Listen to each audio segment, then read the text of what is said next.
अस्सलाम वालेकुम रहमतुल्लाहि व बरकातहू। आज बात करेंगे फ्यूचर सिंपल की। हम ऑलरेडी दो सिंपल टेंसेस कर रहे हैं जी, प्रेजेंट सिंपल और पास्ट सिंपल, और वो चीज़ें दोहरा लेते हैं जी। एक तो मैंने आपको बताया था कि सिंपल टेंस वो होता है जिसमें हेल्पिंग वर्ब्स नहीं होते। Is, are, am, was, were, has, have, had और बी, ये हेल्पिंग वर्ब्स सिंपल में नहीं होते।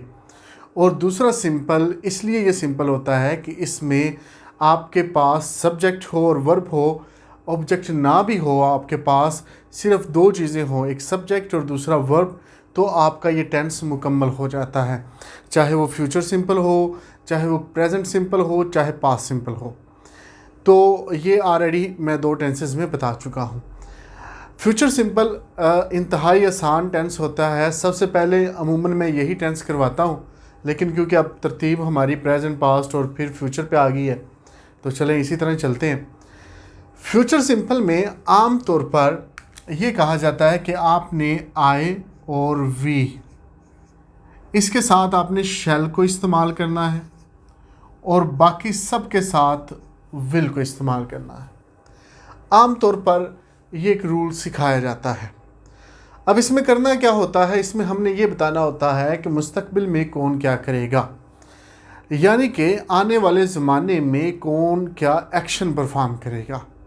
इसके अलावा आपने कुछ नहीं बताना होता। जितने भी आप जुमले बनाएंगे वो सारे इसी पे बेस करेंगे। इस एक जो जुमला हमने लिखा है मुस्तकबिल में कौन क्या करेगा, हर एक में ऐसा ही होगा। कोई बंदा कोई बता रहा होगा मैं मुस्तकबिल में ये करूँगा, मैं लाहौर जाऊँगा, मैं उसको मारूँगा, मैं खाना खाऊँगा, मैं सोऊँगा, ठीक है, वो सारी मुस्तकबिल की जो बातें हैं उसमें आएंगी फ्यूचर सिंपल में। तो इसमें हमने सिर्फ ये बताना है कौन क्या करेगा। इसमें ये नहीं हम बता रहे कि कौन क्या कर रहा होगा, कौन क्या कर चुका होगा, नो। और आपने चुका है, रहा है, ये वाली चीज़ें आपने नहीं करनी अगर आपने इंग्लिश सीखनी है। तो इसमें भी आपने गा है, गी है, गे है, ये याद नहीं रखना। ये इंतहाई बकवास तरीका है इंग्लिश सीखने का। आपने बस ये चीज़ याद रखनी है सिंपल सी कि मुस्तकबिल में कौन क्या करेगा।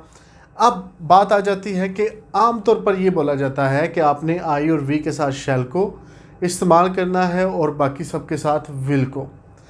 अब इसके पीछे लॉजिक क्या है वो मैं आपको बाद में बता पाऊँगा। पहले मैं ये क्लियर कर लूँ कि हम इसको विल के साथ भी यूज़ कर सकते हैं या नहीं।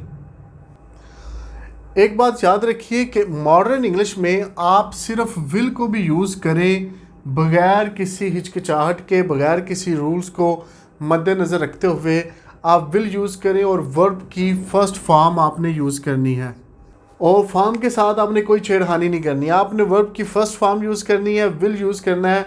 आप सब के साथ करें विल यूज़, आई के साथ, वी के साथ, और जितने भी प्रोनाउंस हैं उनके साथ आप अगर विल को यूज़ करते हैं, आप कोई जुमला बनाते हैं, सेंटेंस बनाते हैं, तो वो आपका सेंटेंस 100% ठीक होगा। वो गलत तस्वर नहीं किया जाएगा। आज के दौर में मॉडर्न इंग्लिश में ये बिल्कुल ठीक होगा। अब वजह क्या बनती है कि हम शैल और विल यूज़ करना पड़ता है। शैल के लिए आई वी और बाकी के लिए विल, वो बाद में। पहले कुछ एग्जांपल्स देख लेते हैं कि ये हम शैल और विल को यूज़ करके कैसे जुमले बनाएंगे। मुस्तकबिल में कौन क्या करेगा, किस तरह से होगा, जुमला कैसे बनेगा। मैं कहता हूँ जी मैं बच्चों को पढ़ाऊँगा। अब मैंने आपके सामने 5 एग्जांपल्स लिखी हैं। पहले आई के साथ मैंने शैल को इस्तेमाल किया। आई शैल टीच चिल्ड्रन, मैं बच्चों को पढ़ाऊँगा। यहाँ आई शैल टीच स्टूडेंट्स भी हो सकता है जी कि मैं तलबा को पढ़ाऊँगा, बच्चों को पढ़ाऊँगा। अब आई के साथ शैल इस्तेमाल किया। जवाब इसका वही है कि मुस्तकबिल में मैं क्या करूँगा, मैं बच्चों को पढ़ाऊँगा। We shall go to Lahore, हम क्या करेंगे मुस्तकबिल में, हम लाहौर जाएंगे। दे विल फाइट, अब यहाँ दे आया क्योंकि हमने आई और वी के साथ सिर्फ शैल को यूज़ करना था। अब यहाँ दे आया तो अब आ गया विल। दे विल फाइट, वो लड़ाई करेंगे। मुस्तकबिल में वो क्या करेंगे, लड़ाई करेंगे। You will give me money, तुम मुझे पैसे दोगे। अब शी विल वॉश क्लॉथ्स, वो कपड़े धोएगी। अब इनको अगर आपने नेगेटिव करना है तो वो हम कैसे करेंगे।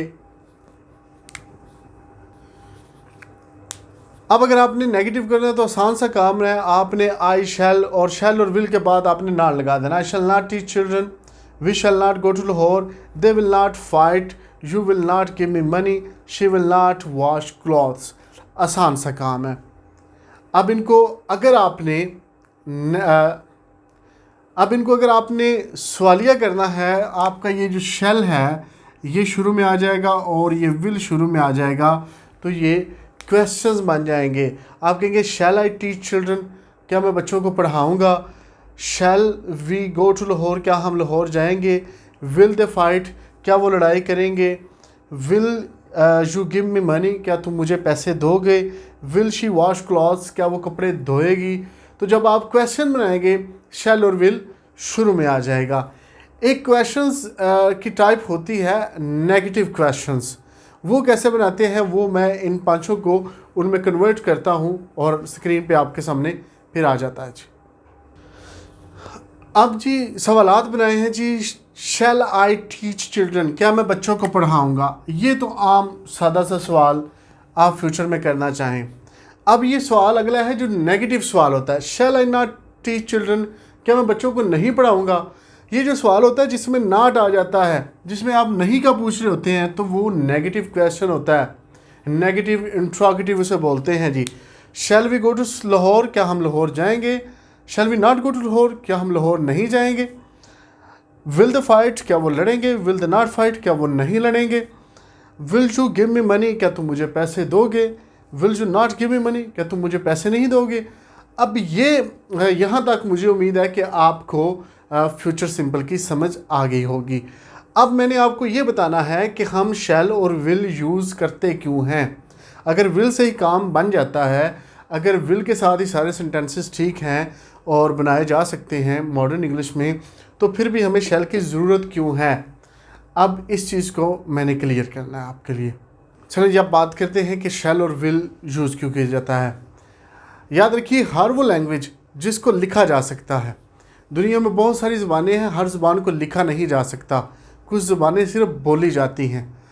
लेकिन मैं बात कर रहा हूँ उस ज़बान की जिसको लिखा जा सकता है, उसमें कुछ अलामात होती हैं लिखाई में। फॉर एग्ज़ाम्पल अगर हम उर्दू की बात करें तो उर्दू में अगर कुछ लिखा हो और उसमें वक्फ़ा डालना हो तो इस तरह से आपको ये डॉट्स वगैरह नज़र आती हैं।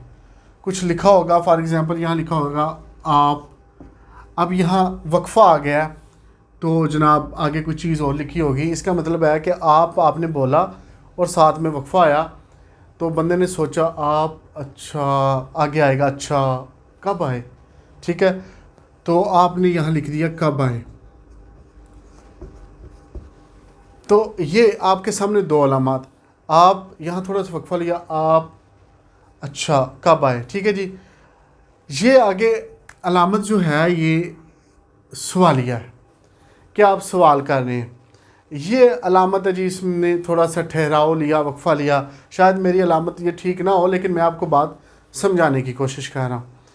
अब एक और चीज़ होती है, आप किसी को कहते हैं जी अच्छा, आप आगे ये अलामत डाल, तो ये हो जाएगा अच्छा, ये तो ये हो सकता है, और एक वो भी हो सकता है अच्छा आपने किसी चीज़ पे हाँ की, जी ठीक है अच्छा।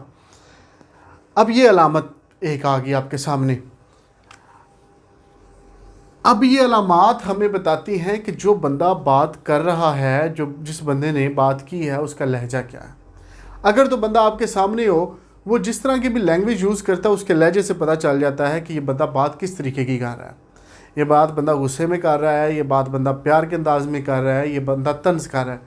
लेकिन जो लिखाई होती है उसमें आपको पता नहीं चलता। आपके पास एक लेटर आ गया, उसके ऊपर लिखा हुआ तहरीर आ गई कोई भी, आपको नहीं पता इस बंदे का लहजा क्या है, इस वक्त इस बंदे का मूड क्या है। तो ये जो अलामात होती थी ये हम बंदे का मूड बताती थी, उसका लहजा बताती थी। आज के दौर में क्या हुआ, आज आप देखते हैं कि अगर कोई बहुत ज़्यादा कोई बंदा बात आपसे मजाक करता है तो साथ वो कोई इस तरह की इमोजी सेंड कर देता है जी। ये इमोजी बनी होती, शक्लें बनी होती, कोई हंस रहा है, कोई मजाक वाली है, कोई आंख मार रहा है, ये सारी इमोजीज़ आपको मिल जाती है और आपको पता चलता है ये बंदा मजाक कर रहा है, इसने बात गुस्से में नहीं की, मजाक में की है। कहीं आपको दिल मिलता है जी, आपने बात की तो वो दिल टूटा हुआ आपको भेज देगा जी, ये मेरे पास आ गया जी, आपके पास दिल आ गया, आपको समझ आ गई कि मैंने बात की ऐसी की, अगले को गुस्सा लग गया। कोई ब्लैक दिल आपको भेज देगा जी, काले रंग का दिल आपके पास आ गया, ठीक है। तो ये चीज़ें तब नहीं थी। तब हम अलामात से अंदाज़ा लगाते थे या लफ्ज़ों के हेर फेर से अंदाज़ा लगाते थे कि अगले बंदे का लहजा क्या है, वो किस अंदाज में बात कर रहा है, वो कहना क्या चाह रहा है। यहाँ तक मुझे उम्मीद है कि आपको समझ आ गई होगी। अब शैल और विल इस्तेमाल हुआ, उसकी वजह ये है कि मुस्तकबिल में जब हमने किसी चीज़ पर ताकीद करनी, यानी किसी बात पर ज़ोर देना होता था कि ये हो के रहेगा, इस तरह होगा जी, मैंने ये होगा, मैं उसको कत्ल कर दूंगा, मैं करके छोड़ूंगा, ये जब बातें होती थी तो होता क्या था कि आम रूल ये था कि आपने आई और वी को शैल के साथ इस्तेमाल करना होता है और बाकी साथ के साथ विल। लेकिन जब आपने मुस्तकबिल में किसी बात पे ज़ोर देना है, आपने ताकीद करनी, नहीं मैंने करके छोड़ना है, या वो आके रहेगा मेरे पास जी, वो लाहौर से आके रहेगा, हम वहाँ जा के रहेंगे, इस तरह की जब सिचुएशन होती थी आप इनको उल्ट कर देते थे। आप आई और वी के साथ विल और बाकी सब के साथ शैल को इस्तेमाल करते थे। अब हमें ये पता चलता था जब तहरीर में लिखा होता था आई और वी के साथ विल, तो हमें पता चल जाता था बंदा गुस्से में है या बंदा बात पे जोर दे रहा है कि ये मैं करके रहूँगा। आई विल टेक रिवेंज, मैं बदला ले के रहूँगा।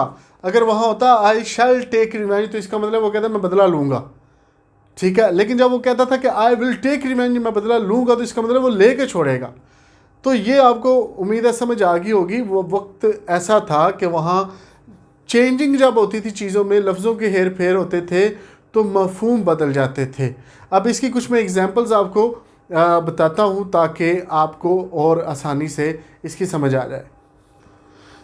जी ये 4 एग्जांपल्स मैंने आपके सामने लिखी है। I will not marry her, मैं हरगिज़ उससे शादी नहीं करूँगा। रूल ये था कि आई के साथ शैल लगाते हैं, विल आ गया तो इसका मतलब है कि ज़ोर दे रहा है, I will not marry her, जो मर्ज़ी हो जाए मैं उससे शादी नहीं करूँगा। ही शैल गो देयर, ही के साथ विल आता है लेकिन शैल आया, इसका मतलब है बात पे ज़ोर है। ही शैल गो देयर, वो वहाँ ज़रूर जाएगा, जो मर्ज़ी हो जाएगी वो जाएगा ही जाएगा वहाँ। We will fight till death, हम लाजमी लड़ाई करेंगे मौत तक, जब तक हमें मौत नहीं आ जाती हम लड़ते रहेंगे। अब ये आप अगर इमरान खान की जो उन्होंने यूएनए में वो जो तकरीर की थी यूएनओ में, तो उसमें उन्होंने यही कहा था कि वी विल फाइट, हम लड़ाई करेंगे। There is no God but Allah, हमें यकीन है कि अल्लाह के अलावा कोई खुदा नहीं, और वी विल फाइट, हम लड़ेंगे। तो उसके बाद दे शैल बिट्रे अस, वो हमें ज़रूर धोखा देंगे। ये 4 एग्जांपल हैं जी, जिससे आपको समझ आ गई होगी कि जब इनको उल्ट करते हैं, शैल की जगह विल और विल की जगह शैल यूज़ करते हैं, तो मतलब ये होता है कि बात में ज़ोर दिया जा रहा है, बात में ताकीद है, ठीक है जी। तो ये था आज का हमारा फ्यूचर सिंपल। इंशाल्लाह एक वीडियो आपको मिल जाएगी जिसमें प्रेजेंट सिंपल, पास्ट सिंपल और फ्यूचर सिंपल इकट्ठे होंगे। दोनों को इकट्ठा, आप तीनों को इकट्ठा समझेंगे तो शायद आपको तीनों टेंसेस समझने में आसानी हो जाएगी। इसके बाद इंशाल्लाह एक लेक्चर में मैं कोशिश करूंगा कि प्रेजेंट कंटिन्यूस, पास्ट कंटिन्यूस और फ्यूचर कंटिन्यूस को इकट्ठा करके आपको समझाऊं कि ये कैसे वर्क करते हैं कंटिन्यूस टेंसेस। उसके बाद इंशाल्लाह फिर प्रेजेंट परफेक्ट, पास्ट और फ्यूचर परफेक्ट और आखिरी 3 जो टेंसेस रह जाएंगे इंशाल्लाह वो भी क्लियर हो जाएंगे। तो आज के लिए इतना ही जी। चैनल को सब्सक्राइब करें और जो भी सजेशन हो वो ज़रूर लिखिए, कमेंट्स करें, और कोई सवाल हो तो वो लाजमी पूछिए जी। इंशाल्लाह अगली वीडियो में फिर मुलाकात होगी, तब तक के लिए जी अल्लाह हाफिज़।